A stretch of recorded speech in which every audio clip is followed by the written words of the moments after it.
चंगाई के लिए, संपन्नता के लिए, मेरे जीवन में कोई भी समस्या हल हो जाने के लिए, चाहे ये जो भी हो, मुझे तो बस परमेश्वर के वचन को लेना है और उसे कहते जाना है। और इसी तरह से विश्वास आएगा, क्योंकि परमेश्वर ने विश्वास कहाँ रखा है? वचन में।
Everyone, let's just sing that. We have overcome by the blood of the Lamb and the word of our testimony. Everyone overcomes.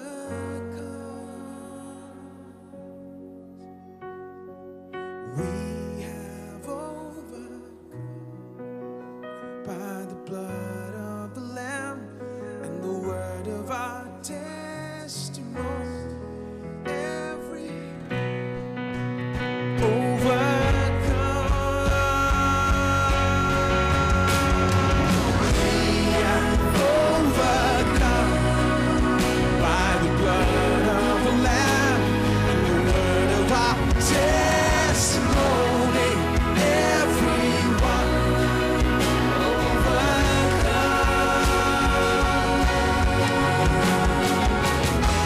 have overcome by the blood of the Lamb and the word of our testimony. Everyone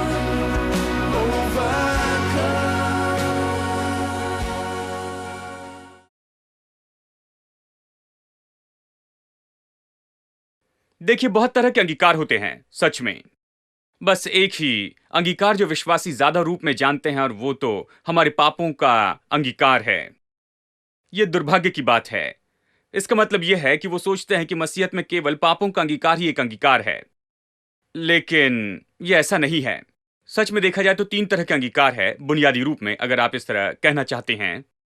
पहला अंगीकार वो है जब आप यीशु मसीह को अपना प्रभु और उद्धारकर्ता स्वीकार करते हैं, और उस समय आप कुछ अंगीकार करते हैं। जानते हैं क्या अंगीकार करते हैं? यीशु मसीह को अपना प्रभु स्वीकार करते हैं। और यीशु मसीह को अपना प्रभु स्वीकार किया, इसके कारण, आपके अंगीकार के कारण ही यीशु आपका प्रभु होता है। आपका अंगीकार उस चीज को लाता है। आप प्रभु करके अंगीकार करते हैं और वो प्रभु हो जाता है। जो भी अंगीकार करते हैं उस पल से उसे पाना शुरू कर देते हैं। यदि विश्वास नहीं करते तो बस मेरे साथ पढ़िए रोमियो अध्याय 10 वचन 9 और 10 से। पौलुस बता रहा है कि कैसे उद्धार पाएं। यह कहता है, यदि तो अपने मुंह से यीशु को प्रभु जानकर अंगीकार करता है और अपने मन में यह विश्वास करता है कि परमेश्वर ने उसे मुर्दों में से जिलाया है, तो उद्धार पाएगा। क्योंकि धार्मिकता के लिए मन से विश्वास किया जाता है और उद्धार के लिए मुंह से अंगीकार किया जाता है। मुंह से अंगीकार। उद्धार कैसे पाए? सरल शब्दों में पौलुस बताता, अपने मुंह से अंगीकार करे प्रभु यीशु का। चलिए इसे सरल रूप में कहें, चलिए और भी सरल शब्दों में कहें। आप मुंह से अंगीकार करते हैं कि यीशु प्रभु है, आपका प्रभु है, और अपने दिल में विश्वास करें कि प्रभु ने उसे मुर्दों से जिलाया। यानी मुंह से अंगीकार करना है यीशु प्रभु है, दिल में विश्वास करना है। अब सामान्य रूप में उद्धार पाने के लिए लोग सोचते हैं कि हमें पापों का अंगीकार करना है, लेकिन सच में आप इसे देख सकते हैं, वचनों को आप देख सकते हैं। बाइबल पापों के अंगीकार के बारे में कहती है, पुराने नियम में और नए नियम में भी। जहां भी इसे आप देखते हैं तो ये नहीं कह रही है उद्धार के अनुभव के बारे में। उद्धार का अनुभव और पापों का अंगीकार का एक दूसरे से कोई संबंध नहीं है। ये बहुत से लोगों के लिए बम है। बहुत से लोग कहेंगे, मेरे प्रभु, मैंने सोचा उद्धार पाने के लिए पापों का अंगीकार करना है। ये सही सुनाई दे, लेकिन सही नहीं है। कहीं भी नहीं बताया गया है कि उद्धार पाने के लिए पापों का अंगीकार करना है। जब मैं छोटा था, उन दिनों में मैं इस बारे में बहुत गड़बड़ी में रहता था, क्योंकि लोग मुझसे कहते थे, सबसे पहले तुम्हें सारे पापों का अंगीकार करना है। मैं काफी समय तक पाप कर रहा था। मुझे आपके बारे में पता नहीं, मैं काफी समय से पाप कर रहा था। मैंने बहुत से पाप किए थे। तो जब उन्होंने कहा सारे पापों का अंगीकार करना है, मुझे पता नहीं कहां से शुरू करें। मैं हमेशा डरता था कि कुछ अंगीकार किए बिना ही मैंने छोड़ दिया। यानी यहां पर यह दशा थी, आत्मिक दशा थी उन दिनों में, जिन लोगों ने मसीह संदेश सुना उनमें, जिसे कहते हैं उद्धार की शाश्वती की कमी। क्या आपने कभी सुना? यानी जब भी मसीह सभा में जाते, वो वेदी का पुकारा देते कि आकर उद्धार पाएं, और फिर दूसरी बार वेदी का पुकारा देते थे। दूसरा पर्याय दिया गया, यानी अगर आपके उद्धार की शाश्वती की कमी है तो आप भी आ सकते हैं। अब मैं हमेशा वहां रहता दूसरे के लिए शाश्वती की कमी, क्योंकि मेरे पास शाश्वती नहीं थी कि मैंने उद्धार पाया है। मेरे पास शाश्वती क्यों नहीं थी? क्योंकि मैं हमेशा इस बात से डरता था कि मैंने शायद कुछ अंगीकार नहीं किए। कहीं अंधकार के पाप कहीं पर हो गए, छोड़ दिए गए, मैं नहीं जानता, शायद वो वहां पर हो गए, वहीं पर कहीं आसपास है, मुझे मार देंगे और प्रभु इसे ढूंढेगा और सीधा मेरे सिर पर मुझे मारेगा और मुझे उससे खत्म कर देगा। मुझे इसकी चिंता थी। यानी हमेशा उद्धार की शाश्वती की कमी तो होती थी। इस निष्कर्ष पर आने के लिए मुझे कई साल लग गए कि मेरे पापों का अंगीकार करने का संबंध उद्धार से नहीं है। पुराने नियम में जब यह कहता है कि पापों का अंगीकार करना है, तो यह कहता है इस्राएली लोग, वो परमेश्वर के पीछे चले गए ऐसे लोग थे। पुराने नियम के अनुसार वो चर्च के जैसे थे, वाचा के लोग थे, वो पीछे चले गए थे, इसलिए उन्हें पापों का अंगीकार करने के लिए कहा गया। नए नियम में जब आप अंगीकार के बारे में पढ़ते हैं, पहला यूहन्ना अध्याय 1 वचन 9, यदि हम अपने पापों का अंगीकार कर ले, वो विश्वास योग्य और धर्मी है कि हमारे पापों को क्षमा करे और हमें सारे अधर्म से शुद्ध करने में विश्वास योग्य और धर्मी है। क्या आपने सुना? पहला यूहन्ना 1:9। यदि हम अपने पापों का अंगीकार करें, वो किसे लिखता है? जब पापों के अंगीकार के बारे में लिखता है, वो विश्वासियों को लिखता है, अच्छे पास्टर्स को, बुजुर्ग पास्टर को, जो कई साल से पास्टर है, वो विश्वासियों को लिखकर कहता है, क्योंकि वो जानता है विश्वासी कई बार पाप करते हैं। ठीक है, इसके लिए भी आप बहुत चुपचाप बैठे हैं। विश्वासी कई बार पाप करते, ये वास्तविकता है। ये कहता है यदि आप अपने पापों का अंगीकार करते हैं, वो कहता है कि वो विश्वास योग्य और धर्मी है कि हमारे पापों को क्षमा करें और हमें सारे अधर्मों से शुद्ध कर दे। वो विश्वासियों को लिख रहा है जो शायद पाप करे समय समय पर, और वो कहता है जब तुम पाप करते हो तो तुम्हें यही करना है, पापों का अंगीकार करना है। यानी जब भी ये पापों का अंगीकार के बारे में कहता है, तो ये तो इसराइलियों के बारे में कहता है जो कि पीछे चले गए थे। उन्हें पापों का अंगीकार करना था। वो पुराने नियम के चर्च के जैसे उद्धार पाने की जरूरत नहीं, वो पुराने समय के उद्धार पाए हुए लोग थे। प्रभु के पास वापस आने के लिए अंगीकार करना था, क्योंकि परमेश्वर के साथ की उनकी संगति बर्बाद हुई थी। और जब नए नियम में पापों के अंगीकार के बारे में कहता है, तो उद्धार पाए हुए लोगों के बारे में ये कहता है, चर्च से, विश्वासियों से। वो कहता है यदि तुम अपने पापों का अंगीकार करो, यानी जब तुम पाप करते हो तो पापों का अंगीकार करना है, क्योंकि आपके पाप ही जो है परमेश्वर के साथ के संबंध के बीच में आते हैं। प्रभु के साथ के संबंध को खत्म नहीं करता। जैसे कि आप बेटे हैं या बेटी हैं, उन्होंने अगर पाप किया तो वो आपके बेटे और बेटी नहीं रहते, ऐसी बात नहीं। संबंध कभी नहीं बदलता है, चाहे वो अच्छे हो बुरे, वो हमेशा आप ही के हैं और आप उनके सदा के लिए हैं। आप उनके माता पिता हैं और वो आपके बेटे और बेटियां हैं। चाहे वो कितने भी बुरे हो, कितने भी सड़ जाएं, वो फिर भी आपके सड़े हुए बच्चे हैं। यही तो वो कहते हैं, चाहे जो भी हो। लेकिन चाहे आप कितने भी बुरे हो, कितने भी सड़े हो, आप वैसे ही माता पिता हैं। आप संबंध नहीं बदल सकते हैं, चाहे आप कितने भी बुरे हो। आप केवल संगति पर प्रभाव डाल सकते हैं। यदि मैं पाप करूं, अगर मैं कुछ गलत करूं, मुझे याद है जब मैं छोटा था, मेरे पिताजी लिविंग रूम में थे और मैं किचन से जाता था। यदि वो किचन में आते तो मैं लिविंग रूम में चले जाता था। यदि वो और कहीं जाते तो मैं वहां से निकल जाता। मैं उन्हें टालने की कोशिश करता, क्योंकि मैंने कुछ गलत किया है। मेरा दिल मुझे दोष देता, मैं उनका सामना नहीं कर सकता था। जब तक बात सही ना कर लो, उनसे बात नहीं कर सकता। ठीक है, आत्मिक रूप में यही तो होता है। संबंध खत्म नहीं होता है। आप परमेश्वर की संतान होना खत्म नहीं कर देते क्योंकि आपने पाप कर दिया, नहीं। आपकी संगति पर असर होता है। इस परिस्थिति को सही करने के लिए परमेश्वर के करीब आने के लिए, प्रभु की संगति में आने के लिए अपने पापों का अंगीकार करें, प्रभु के साथ सही हो जाए, बस यही। आमीन। तो पहला अंगीकार वो है जब आप उद्धार पाते हैं, आप वहां अपने पापों का अंगीकार नहीं करते, यीशु को अपना प्रभु अंगीकार करते हैं। वो आपका प्रभु होता है, यही तो उद्धार इसी के बारे में है। दूसरा अंगीकार तो जब आप उद्धार पाते हैं, जब आप प्रभु की संतान हैं और कभी कभी आप पाप कर लेते हैं, आप पापों का अंगीकार करते हैं क्योंकि वो प्रभु के साथ की संगति के बीच में आता है, उसे सही करना है, ऐसे आगे नहीं बढ़ सकते, उसका अंगीकार कर छोड़ना है। और तीसरी तरह का अंगीकार है, और आज हम इसी पर गौर करने वाले हैं, और वो है हमारे विश्वास का अंगीकार। अब परमेश्वर के महान दास सैकड़ों सालों से, पुराने जमाने से मसीहत के बारे में बस इसी तरह से कह रहे थे कि मसीहत तो एक महान अंगीकार है। उन्होंने नहीं कहा कि मसीहत में अंगीकार करते हैं, उन्होंने नहीं कहा कि मसीहत में कुछ अंगीकार है, नहीं, उन्होंने कहा मसीहत ही एक महान अंगीकार है। अब ये महान वाक्य है। उन्होंने क्यों कहा कि मसीहत एक महान अंगीकार है? मसीहत एक महान अंगीकार है क्योंकि हम ऐसा नहीं करते बस एक बार यीशु को प्रभु करके अंगीकार कर लेते हैं उद्धार के समय, और उसके बाद में फिर कभी उसका अंगीकार नहीं करते। देखिए, वो एक समय का अंगीकार है उद्धार के लिए। आप बार बार उद्धार नहीं पाते, आप उद्धार पाते बस एक बार के लिए। और आप केवल पाप करने पर ही अंगीकार नहीं करते हैं, क्योंकि ये तो आप कभी कभी इसे करते हैं, हर एक दिन नहीं, आशा करता हूं। यानी आप इसे प्रतिदिन नहीं करते हैं, ये कभी कभी होता है। केवल एक ही अंगीकार है जो आप हमेशा करते जाते हैं, वो तो आप जो विश्वास करते हैं उसका अंगीकार है। आप क्या विश्वास करते हैं?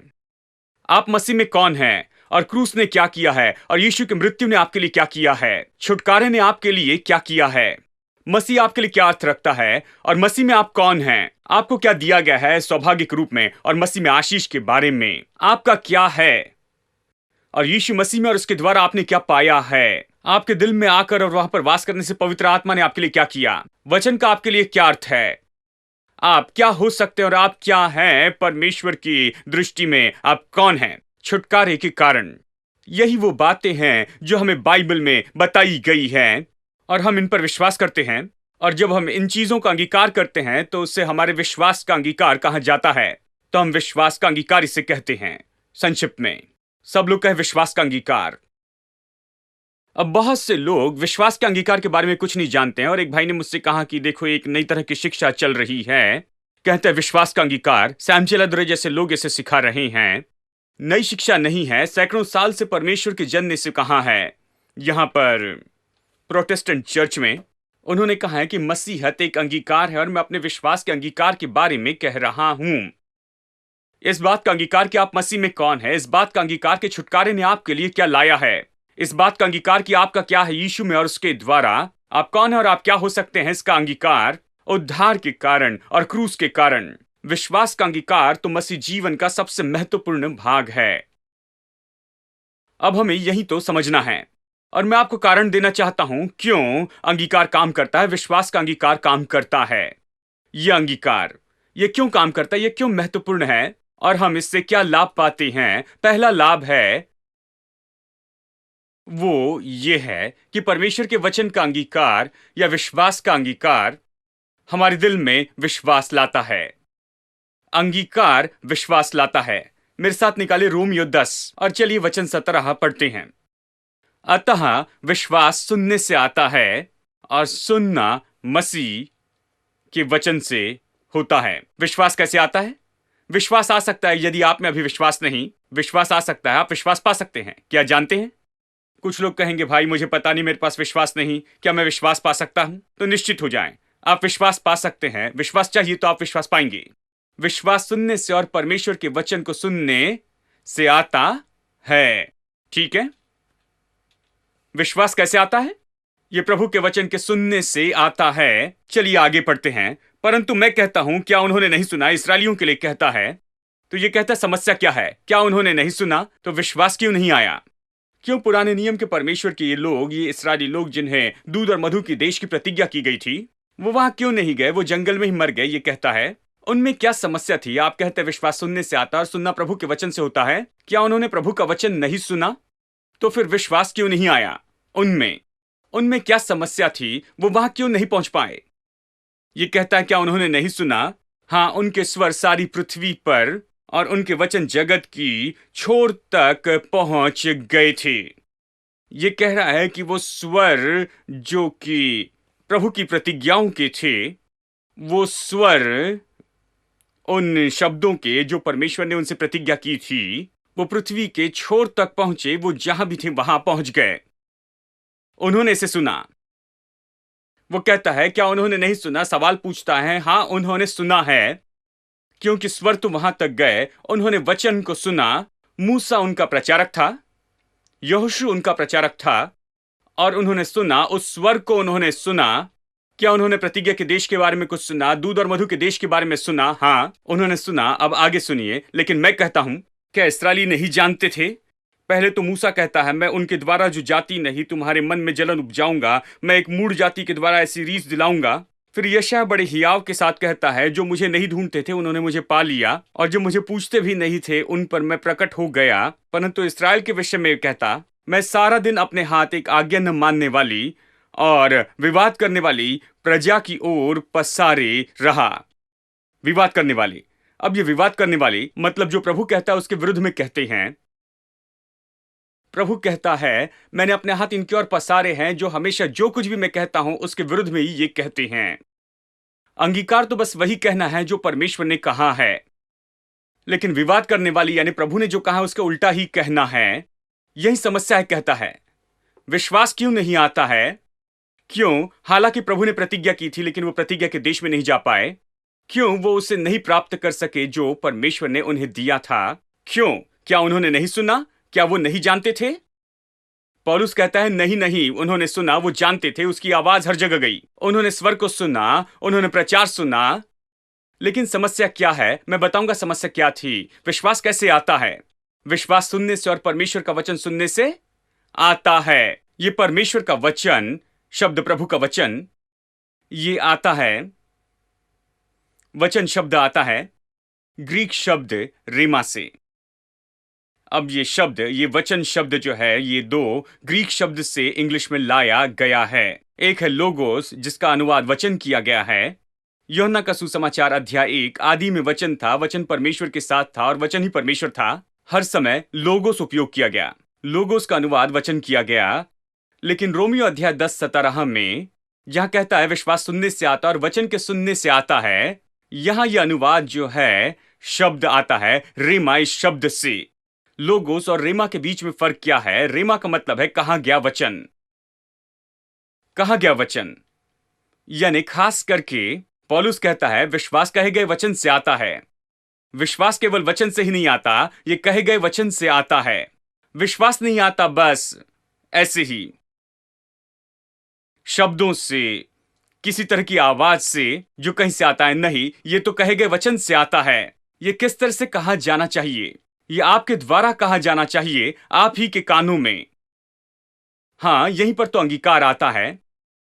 आप चर्च में आते हैं, मैं वचन प्रचार करता हूं, मैं प्रचार करता हूं। आपको चर्च में आना है क्योंकि आप वचन का प्रकाशन पाते हैं, वचन के बारे में समझ पाते हैं। क्योंकि मैं प्रचार करता हूं वचन को समझने के बारे में, ठीक है? आप समझने लगते हैं, जानने लगते हैं, ओ मेरे प्रभु, ये मेरा है। यही प्रभु ने प्रतिज्ञा की है और यही तो मेरा है छुटकारे से। अब क्या करते हैं? यदि केवल आप संदेश सुने और कहीं ये दिलचस्प है, पास्टर सैम ने जो बताया दिलचस्प है, घर में चले जाए, तो विश्वास ऐसे नहीं आएगा। इसे समझ के साथ में सुनने के बाद आप घर जाकर कहते, यदि इन्होंने कहा ये मेरा है, यदि बाइबल यही कहती है, जो आज मैंने सुना ये सत्य है, तो मैं इस पर विश्वास करूंगा और मैं प्रतिदिन इसे कहते चले जाऊंगा कि ये मेरा है। यहोवा मेरा चरवा है और मुझे कोई घटी नहीं होगी। घटी के बीच में मैं कहूंगा मुझे कोई घटी नहीं होगी, क्योंकि आज मैंने यही तो सुना है। आज मैंने इसका प्रकाशन पाया है कि परमेश्वर अपने धन के अनुसार मेरी जरूरत पूरी करेगा। अगर ये सत्य है तो फिर मैं इससे कहूंगा, आमेन। मैं इसे कहूंगा। जब मैं इसे कहता हूं, मैं आर्थिक समस्या में घिरा हूं और मैं घिरा हूं तंदुरुस्ती की समस्या से, पारिवारिक समस्या से, या जो भी समस्या हो, जानते हैं, यदि मैं उनसे घिरा हूं, मैं चर्च में गया और उससे संबंधित मैंने वहां पर वचन सुना कि प्रतिज्ञाएं क्या है, प्रभु उसके बारे में क्या कहता है, और मैं घर आता हूं और मैं अपनी समस्या को लेता हूं और प्रभु के वचन से उसके साथ में व्यवहार करना शुरू करता हूं। कहता, प्रभु ने कहा है, प्रभु ने जो कहा वो सत्य है, तो जो भी प्रभु ने कहा है उस बात को मैं ले लूंगा। मैं समस्या को देखकर विश्वास नहीं करूंगा, मैं प्रभु के वचन को ले लूंगा और अपनी समस्या पर परमेश्वर के वचन को कहते जाऊंगा। मैं समस्या नहीं कहूंगा, मैं वचन कहते जाऊंगा। मैं कहूंगा मेरी जरूरत पूरी होगी। शायद मेरी जेब में कुछ भी ना हो, लेकिन मैं कहूंगा मेरी जरूरत पूरी होगी, क्योंकि परमेश्वर ने कहा है, प्रभु ने कहा कि मैं कभी अकाल में नहीं रहूंगा, मैं कभी भूखमरी में नहीं रहूंगा। जवान सिंह को घटी हो सकती है, वो भूखा रह सकता, लेकिन जो परमेश्वर को खोजते उन्हें कभी भली चीज की घटी न होगी। तो मैं इसे लूंगा और मैं इसे कहते जाऊंगा। मैं जितना ज्यादा इसे कहूंगा उतना ज्यादा मुझे में विश्वास आएगा कि मैं वो सब कुछ प्राप्त कर लूं जो मेरी जरूरत है। जितना मैं कहूंगा, इसलिए नहीं कि मैंने चर्च में इसके बारे में कुछ सुना है, इसलिए नहीं कि इसकी आवाज वहां पर मेरे सामने आई थी और ये आवाज आपके कानों में पड़ी थी जो किसी और ने कहा था, इसलिए नहीं कि आपने वो वचन सुने थे किसी संदेश के प्रचार के समय में। विश्वास ऐसे नहीं आता। इस्राएलियों में बस यही तो समस्या थी। मूसा ने प्रचार किया, यहोशू ने प्रचार किया, वो दूध और मधु के प्रचारक थे। हेलो वो दूध और मधु के प्रचारक थे। वो संपन्नता, भलाई और हर एक भली चीज का प्रचार कर रहे थे। उन्होंने सुना था कितने लोग चाहते कि मूसा आपका पास्टर हो जाएं। अद्भुत मनुष्य था। समुंदर को 2 भागों में विभाजित किया, महान चमत्कार किए। उन्होंने उसका अद्भुत प्रचार सुना। ये वो मनुष्य है जिसने 10 आज्ञाएं दी थी। उसने जाकर 10 आज्ञाएं लाकर इन्हें दी थी। उनका प्रचारक अच्छा था, लेकिन उसकी बात इन्होंने सुनी। लेकिन उन्होंने क्या कहा? उन्होंने कहा, हम मिस्र में वापस जाना चाहते हैं। क्या तू हमें यहां पर जंगल में मरने के लिए लाया है? तू यहां इसलिए लाया है कि मिस्र में कोई भी कब्र नहीं है। ओ, हम वहां के मसाले, प्याज और लहसुन याद करते, और वो सारा मसाला वहां पर मिस्र में था। यहां पर तो कुछ नहीं, बस ये बेकार का मन्ना आता है। हम इसे खाकर थक चुके हैं। इस तरह से उन्होंने कहा, और इसीलिए प्रभु ने कहा कि वो तो आज्ञा भंग करने वाले और विवाद करने वाले थे। वो बिल्कुल उल्टा ही कहते थे। मैंने कहा मैं दूध और मधु दूंगा, उन्होंने कहा नहीं, हम वापस चले जाएंगे। वो अच्छा था, हमें वहीं पर छोड़ देना था। यह मरने के लिए लाए हो। मूसा ने जो कहा, जो प्रभु ने बताया, उसे कभी नहीं कहा। उन्होंने वही कहा जो उन्होंने महसूस किया। हमेशा वही कहा, अपने अविश्वास को और अपने डर को हमेशा बस वही कहा जो उनके मुंह से निकला। कभी प्रभु का वचन नहीं कहा और इसकी परवाह नहीं की कि उसे रखें अपने मुंह में, दिल में, कि उसे कहें, और इसलिए वो कभी उसमें नहीं पहुंच पाए। हेलो, विश्वास सुनने से आता, और क्या सुनने से आता है? प्रभु का वचन। परमेश्वर ने हमें इसी तरह से बनाया है कि हम परमेश्वर का वचन ले और हमें उसे कहना होगा। हमारे मुंह से निकलकर ये वचन हमारे कानों में जाने चाहिए। हमारे कान हमारे कहते हुए उसे सुने, और फिर विश्वास आएगा। ये नहीं पूछना क्यों। ये ऐसे पूछना है मुझसे कि मेरी कार में पेट्रोल ही क्यों डालना पड़ेगा। आप लोगों से पूछिए, या जिसने भी वो कार बनाई है, क्यों पेट्रोल ही? मुझे पता नहीं, मैं पेट्रोल डालकर इसे चलाता हूं। ये इसी तरह से बनाई गई है। बस यही, मुझे इसके बारे में कुछ पता नहीं। जो कहा मैं वही डालता हूं और ये चलती है। बस यही प्रभु ने ऐसे बनाया है। मुझे कहना है, ये मेरे कानों में जाए और यही विश्वास लाएगा। तो मुझे क्या चाहिए? मुझे जो भी जरूरत है उसके लिए जो भी प्रभु ने कहा उसे लेना है, और मुझे उसे कहना है, विश्वास करते हुए उसे कहना है। और जो भी मैं कहता हूं वो मेरे कानों से मुझे सुनना चाहिए, और वही मेरी जरूरत के लिए विश्वास उत्पन्न करेगा। चंगाई के लिए, संपन्नता के लिए, मेरे जीवन में कोई भी समस्या हल हो जाने के लिए, चाहे जो भी हो, मुझे तो बस परमेश्वर के वचन को लेना है और उसे कहते जाना है, और इसी तरह से विश्वास आएगा। क्योंकि परमेश्वर ने विश्वास कहाँ रखा है? वचन में। बिल्कुल जैसे सारे न्यूट्रिशन भोजन में होते हैं और आप उसे लेते हैं, अपने मुंह में रखते, उसे चबाते और खाते हैं कि आपके शरीर में बल आ जाए। आपको वचन लेना है, मुंह में रखना है और उसे कहना है कि विश्वास की सामर्थ आपकी सामर्थ हो जाए, कि आपके जीवन की समस्याओं का सामना करें। प्रभु ने ऐसे ही बनाया है। यानी विश्वास सुनने से आता है और परमेश्वर का वचन सुनने से आता है, संदेश सुनने से नहीं। इस्राएलियों में यही समस्या थी। उन्होंने बहुत संदेश सुने थे, किसी की बात सुनने से नहीं। उन्होंने वहां पर उसकी बात सुनी थी, मूसा की बात सुनी थी, लेकिन विश्वास नहीं आया, क्योंकि उन्होंने खुद कभी नहीं कहा। वो हमेशा उसका उल्टा ही कहते रहे जो मूसा ने कहा था। उसका जो भी संदेश था वो केवल उनके लिए संदेश था। जो भी मूसा ने कहा बस उसका उल्टा ही उन्होंने कहा, और इसलिए विश्वास नहीं आया। जब उन्होंने वही कहा जो मूसा ने कहा, जब उन्होंने वही कहा जो प्रभु ने मूसा के द्वारा कहा, केवल तब विश्वास आया। I come before you today, there's just one thing that I wanna say. Thank you, Lord. Thank you, Lord, for all you've given to me, for all the blessings that I cannot see. Thank you, Lord. Thank you, Lord. With a grateful heart, with a song of praise, with an outstretched arm, I will bless your name. Thank you, Lord. I just wanna thank you, Lord. Thank you, Lord. I just wanna thank you, Lord. Thank you, Lord,